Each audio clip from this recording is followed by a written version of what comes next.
Oh, hell no. Wait, no. That's weird. That's weird. What was that? We're gonna be back at him bright and early, trying to get out of here before the sun comes up. What the f is that? Jimena Flaca is a live streamer and digital creator, best known for her presence on Kick, where she shares real-life content showing parts of her daily routine social moments and interactive broadcasts instead of focusing only on gaming. She has built an audience of tens of thousands on the platform, and her streams often feature real-world outings with direct interaction from viewers. On one particular day after finishing her boxing workout, Jimena stopped at a Jamba Juice with a friend for a short break. But when they returned to the car, something immediately felt off. The windshield wipers had been lifted, and the mirrors showed obvious signs of being touched. That was when the moment started to feel unsettling, as they quickly realized it did not seem accidental or random. It's cold outside. I'm freaking freezing up in here. Oh my god. Guys, what would be the cold version? It's colder than Yeti Snatch. What the f is that? That makes no sense. Why is your things up? It's colder than Yeti Snatch. What the fuck is that?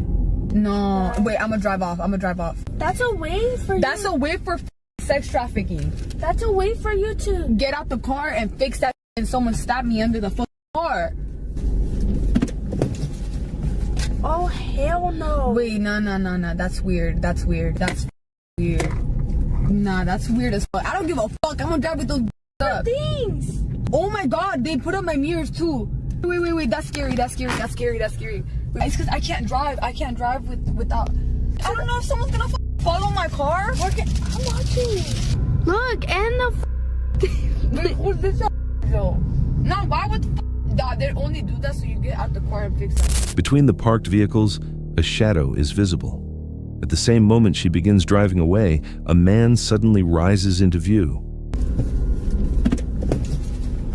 Oh, hell no. Wait, no. That's weird. Viewers watching the live stream at the time felt something was wrong, but neither they nor the two girls noticed him right then. Only after the clip spread online did people begin pointing out the figure hidden between the cars. Some believe this may have been part of a tactic meant to create a distraction. By tampering with a vehicle, someone could try to lure a person outside and catch them unprepared. You might wonder why nothing happened while both girls were getting into the car, and the answer could be simple. One person alone is much easier to target than two together. If only one of them had stepped out to handle it, the outcome might have been very different. Moments like this can change without warning when something minor becomes serious before you even understand it. They decided to leave immediately, but it still raises the question, if they had stepped out for just a moment, would everything have stayed exactly the same? The footage comes from American Renegade, a US-based van life and nomadic living channel that shares real unscripted moments from the road, from everyday routines to unexpected encounters in remote areas. It is February 23rd, 2016 in the southwestern United States. At a distant parking spot, Alton is parked in a quiet, isolated place he often uses settling in for a calm evening. Inside the van, everything feels ordinary. He sits in his usual seat eating soup and responding to comments. The area is still and peaceful, with no sign that anything strange is about to happen. That place where I normally park, and they seemed to get out. I think it was two people, but they got out of the car. I couldn't see all that. They're, like I said, they were parked, right on the other side of the van here. And then all of a sudden, I feel the van move, just a tiny little rock. So I figured, okay, well, he got out and maybe stumbled into the van or, something. So then it happened again. The van kind of rocked a little bit, and then all of a sudden it rocked, making it feel like another normal night rather than a camping encounter. Then suddenly the van moves slightly, just a small shift, and then it happens again, rocking a little more. Looking toward the rear of the van, Alton sees something unsettling. Grab this bad boy here because I didn't, at the time, I didn't know what was going on. I didn't know if somebody was trying to or whatever. So yeah, I thought I was gonna have to start cracking some heads. A dark figure appears near the rear storage box where he keeps an expensive generator. The idea that someone may be messing with the van quickly makes the moment feel serious. For a second, he thinks about leaving, but instead remains inside, keeping the headlights pointed toward the area while watching carefully, ready to drive if necessary. And then I happened to look out the window and the car was gone. I was like, oh, well, okay. So I pulled back in the way I was and I backed into the same spot. Then, almost as quickly as it began, the car leaves and the tension eases as the people nearby move away. When he checks behind the van, Alton finds what caused the motion. Someone had simply sat on the rear storage box, leaving a small dent that made the van rock. What initially seemed like a possible threat turns out to be harmless, but not without lasting effect. The sudden movement, the shadowy figure, and the uncertainty create a brief but intense camping encounter that stays with him after it ends. Sometimes a camping encounter only feels dangerous because of what your mind imagines. But when something moves in the dark, would you really stay calm or assume the worst right away? In early January during winter in Canada, YouTuber Mo Sargi went with his friend Chris to camp off-grid beside a frozen lake. The video was created for the Mo Sargi YouTube channel, which focuses on outdoor camping RV travel and looking for unexplained encounters in remote places. Surrounded by snow trees and ice, their RV stood alone with no roads, no homes, and no visible signs of people. As daylight disappeared, the quiet around the lake began to feel heavier than expected. Look at this. Nothing but lakes and like little islands surrounding us. Man, it's so quiet out here. Right now, we're just out here in the Canadian wilderness and where people have actually sighted Bigfoot himself. So I'm hoping we get lucky today. I really want to be able to see Bigfoot. Yo, I could swear, like, bro, no clickbait. I could swear I saw something moving on that hill over there. Way out there. I'm zoomed in right now with my zoom cam. But I swear to God, like, I thought I saw something like way out there. What the? Huh? That was a weird noise. I heard something in the bush there. Dude, I actually saw something over there on that piece of land, which we can't get to because there's a lake between us. Yeah, guys, we're hearing some weird noises coming from that side over there now, too. So I just flew the drone, and I didn't see a single animal. Not a moose, not a bear, not a crocodile, nothing. All right, the real adventure begins. We're going to leave the RV behind, and we're going to go off into the forest and hopefully see if there are any signs of Bigfoot. There are prints here. I did walk through here earlier, but not all of these are mine. I don't know whose these are. Oh, they go towards the trail. I wonder if somebody else was like Bigfoot hunting out here. But these stop. Oh, look, whoever showed up here stopped here and then turned around and went back down that way. Yeah, I'm on the ice right now. We're making our way to the other side of the lake right now. We didn't have to walk across water, so I think this might actually be like a little island. There are some strange rocks over there, actually. But also, caves could mean Bigfoot. What if Bigfoot lives in a cave? Oh, shh. That was a growl coming from our side. Yeah, it sounded like over here. Chris off camera was saying that he's seen something that looked like a shack over there, which I can't see it, but we're gonna probably go and explore. But then we hear some loud echoing growl. It is echo! If Bigfoot growls, we're gonna hear it. Yes. Did you move? No. I heard something over there. Yeah, that's where it came from. That's why I'm aiming my camera that way. I'm officially scared. Because I don't know what the hell that was. For the record, we just found a big crack in the ice. I don't know how concerning this is, but yeah, we gotta be careful. I thought I heard a crack. Like, I'm not even joking. I thought I heard a crack.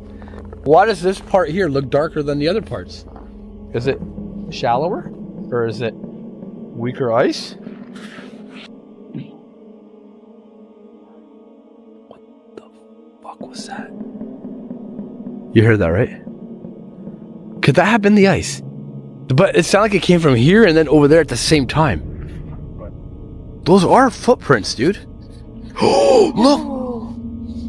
Is that a bear print? No, that's a Bigfoot print. Oh, dude, these are actual Bigfoot prints. There's more here. Let's see if we can like kind of clean this one out. I can't make out this one, that one, this one. This one almost has like... Yeah. See?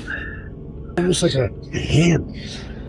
But it looks like, Thumb, finger, finger, finger, finger. I don't know. Could be maybe part of a foot, right? Like that's a big. The trip started peacefully. The frozen lake spread out in every direction, interrupted only by distant islands and snow pushed by the wind. As Mo and Chris walked across the ice, loud cracks sounded beneath them, followed by deep, unfamiliar noises rolling along the shoreline. While exploring farther away from the RV, they found large marks frozen into the ice. The shapes were uneven and partly covered, hard to identify, but bigger than their own footprints. Oh, it feels good to be off the ice. Oh yeah, we got the log in here. It's burning still. What is that? Is that blood? Oh, salt. Oh, that's salt. Yeah, I broke my salt shaker. That's right. I thought that was.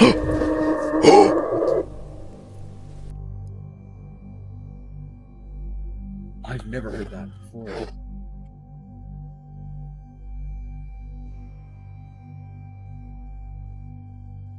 Did we just hear that correct? Like, that was a God awful scream of. I'm going back down to the lake, dude. Come back down to the lake. Oh my God, there actually might be something here. You good? Yeah. Okay, I'm gonna turn off my light just so I can see a little bit better. This camera sees better with the light off. Oh, what the f is that? Oh my God, what was that? There's something here, dude. There's something actually here. As night moved in, the atmosphere shifted. From the forest came a low howl, followed by sharp knocking sounds, striking the trees in sequence. The sounds traveled across the lake, then suddenly stopped, leaving only silence. I can't believe that was like not you. Okay, so sitting on my bed, I feel the RV shaking a lot. And I'm like, oh, it's probably just Chris moving. But he's saying it wasn't him. And it's not windy out. And the fire's out, dude. What the? I don't see anything that would, like, there's no wind. What the hell could have caused that? Yeah, like, we're the only ones here. You sure you didn't move? 100%. I swear to God. And there's nothing out here. Dude, what if Bigfoot was shaking our car? Guys, there's no way. Later that night, while men were inside the RV, the vehicle suddenly shook. They felt it at the same moment. There was no wind, no passing traffic, and no visible movement outside. Whatever caused it had no clear answer. Some viewers offered natural explanations, pointing to ice shifting under pressure or animals moving through the area. Frozen lakes can create loud and disturbing sounds, especially at night. Others believed the sounds seemed deliberate. They focused on the timing of the knocks, the direction of the howls, and the moment the RV moved, suggesting something knew they were there. It could have been the ice, it could have been animals moving through the forest, or it could have been something that never needed to appear, only be heard. What do you think was out there that night?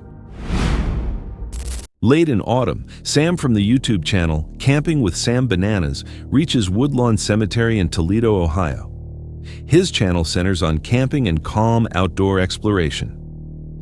Established in 1876, Woodlawn is among the city's oldest cemeteries, containing more than 65,000 graves. Locals believe it is haunted. Tonight, Sam intends to sleep there anyway.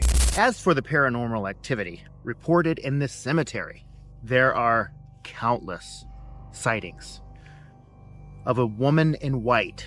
Most accounts say that she wanders near the gates. Other accounts have said that she wanders throughout the gravestones. Still other accounts say that she spends time here at the Gunkel Memorial. Currently under renovation, this memorial is a testament to the Gunkel family. John Gunkel was a mentor to many civic leaders in the Toledo area. He also helped establish the charitable organization known as the Old Newsboys Goodfellow Association. Legend has it that she lost her daughter in a gruesome fashion and wanders the cemetery looking for her. Now, as far as I can tell, there really isn't a good way to camp near the gates. That's where most of the sightings of this ghostly woman have been reported. So I'm going to plant myself right over there next to the Gunkel Museum, directly in the spot where there have been some reports that she wanders the cemetery. Now, I am aware that some people may have a bit of a disagreement with camping out in the cemetery. And I understand why you would feel that way. I have a little bit of a different perspective. I would say that if you're someone who believes that there's an afterlife and that there is some sort of a presence here from those that have passed on, don't you think they'd like some company? I think if I was buried in one of these sites and someone came to spend the night and spend time with me, I'd probably be kind of happy about it. Sam starts by walking through Woodlawn Cemetery, explaining that it serves not only as a burial site, but also as a park used for walking, biking, and scenic drives. Under its quiet surface sits more than 100 years of history. He visits the Spitzer family mausoleum, discussing their importance as successful bankers who helped influence Toledo's financial world. I'm aware that members of the Titke family are buried in this cemetery. However, so far, this is the only grave where I can find them at. Titke's was, by all accounts, quite an epic grocery store and kind of just a spectacle of a department store. Now, the very, very early days of the Titke store actually started in 1894. But in terms of the modern shop and what it would become, that happened around 1910. That is when they moved on to Summit Street downtown. Their business was on the corner of Summit Street and the northeast corner of Adams, where it would stay for the next 6 decades. While their core business was food, they leased the upper floors of the building to sell furniture, housewares, clothing, and shoes. The brothers Titke also added a bakery, a deli, and restaurants. The concept was ahead of its time, a forerunner of what would be deemed one-stop shopping. Titke's closed for good in 1972. According to the information that I can find, this is the burial site of John, who is one of the heirs of the original family. Nearby, Sam crosses a closed bridge over Silver Lake, carefully moving past barriers meant to stop vehicles from entering. As he continues deeper into the cemetery, Sam locates the grave of John Titke, an heir to the Titke family business which once ran a large and innovative department-style grocery store in Toledo. As darkness nears, Sam brings up the cemetery's most famous legend, the Lady in White. Stories say she moves near the gates and around the Gungle Memorial searching for her missing child. Sam decides to place his tent near that exact location. After nightfall, he speaks quietly, aware that security vehicles are patrolling the grounds. He cooks a simple meal while distant headlights pass through and deer move through nearby leaves, keeping the tension constant. I am super whooped. I'm ready to hit the hay here. Anything crazy happens, I'll definitely let you know. Otherwise, we're going to be back at 'em bright and early, trying to get out of here before the sun comes up. Good night, everybody. Just a little bit later in the day than I wanted to get up, but I think we'll be okay. I'd like to have things be as fair as possible. There is an exit of the cemetery right here, right by where I was, and you can exit through this park, and I can get to the road out this way. But I think maybe it's a good idea to try to see if we can leave the same way we came in. Later, Sam goes out to explore with a headlamp. The mausoleums feel heavy and oppressive in the dark, and he describes a strong sensation of being watched. Even with the fear, he finds nothing unusual. As freezing temperatures arrive, Sam packs before sunrise and silently leaves the cemetery on an electric bike. No obvious paranormal event happens. The isolation, darkness, unfamiliar noises, and fear of being found may explain why the night feels so unsettling. If nothing shows itself, but the fear feels real, does that mean the experience was harmless or something else entirely? The video is from Nick C., a solo wilderness adventure creator known for winter camping, bushcraft, and immersive survival-style trips through remote mountain terrain. On January 15th, 2026, Nick is camping alone in a secluded winter mountain setting. As night settles, Nick sits quietly listening to familiar forest sounds when an unfamiliar noise suddenly comes from the nearby trees. What is that? I kept hearing it though, did some research. Turns out it's from I forget what it's called, frost booms, or I don't know. It's from like freezing of water within the trees. Some birds make the creepiest sounds in the world. Foxes make scary noise. There's all these things that make the creepiest noises. The amount of times I left a campsite because I heard something terrifying, year or so, especially making these videos, I've gotten so much better with that. Can't even count. Really not a lot for sounds that'll bother me. I've heard mountain lions. Dark, I'll just sit there and listen to the forest. When you hear those, when you're not scared at night and you hear the same thing, some of them otherwise might have scared you, you're like, oh, that's normal, right? So yeah, I've gotten a lot better with it. But what I just heard, I don't know, guys. Holy did it scare me. So actually what happened is not the last clip where I was showing my gear, but after the one before that, after I'd shown you guys with a spot, I heard this sound. Or It is close, clear, and immediately unsettling. Unsure what caused it, he pulls back to his vehicle. When he returns, the sound comes from the tree line again, louder and clearly not normal wildlife. In a sec, I literally hear, I'm like, I am done. I grabbed my stuff and I literally sprinted. When people say the hair on the back of your neck stands up, I am out of here. What the heck is that? Yeah, no way. After waiting in the car, it happens once more, this time seeming even closer. The repeated noise triggers a strong fear response, and Nick decides the risk is too high.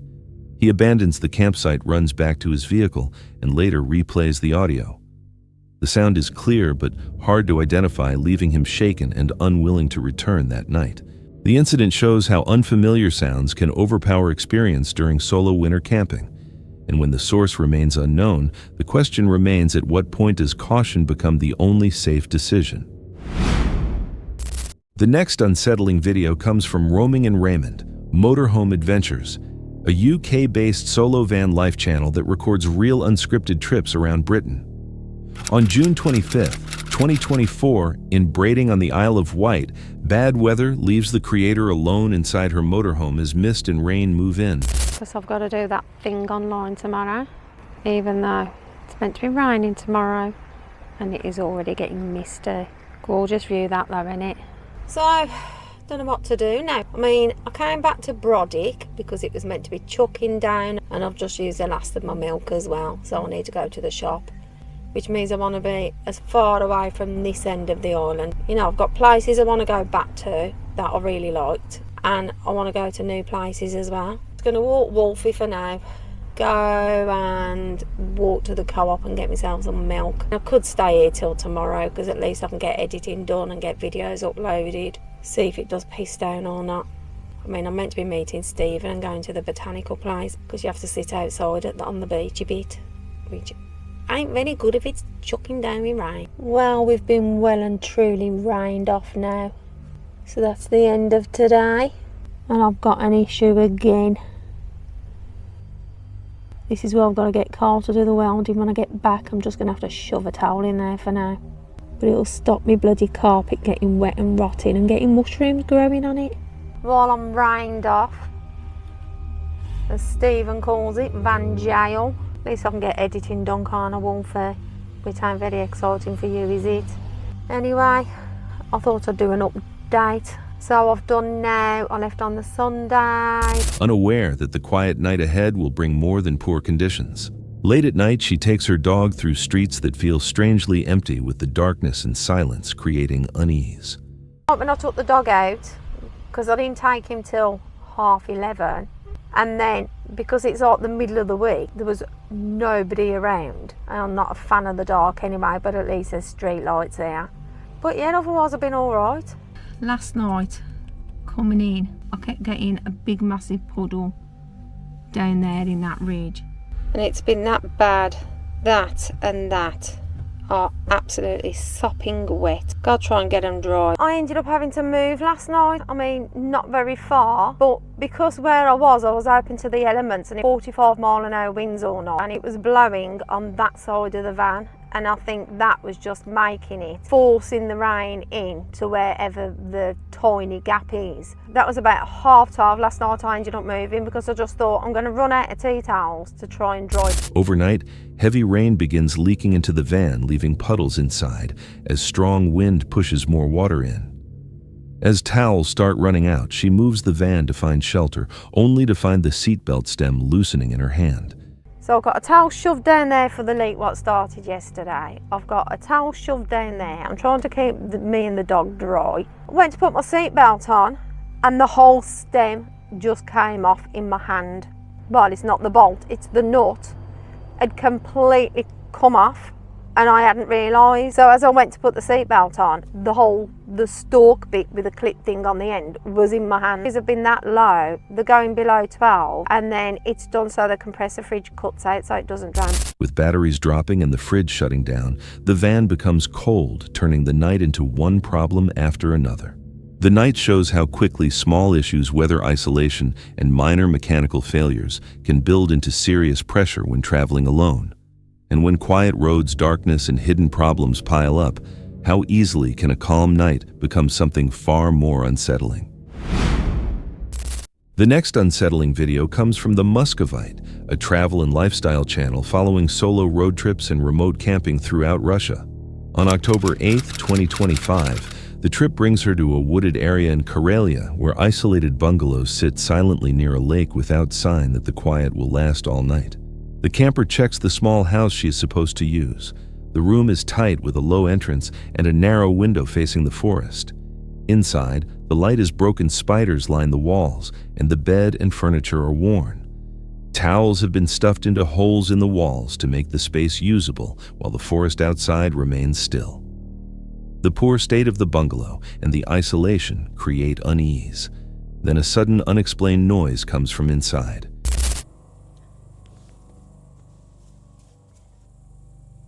What was that?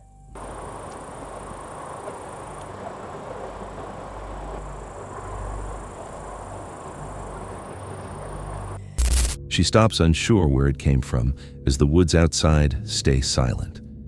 Later, she looks through another house and finds it in worse shape, suggesting the place has been neglected for years.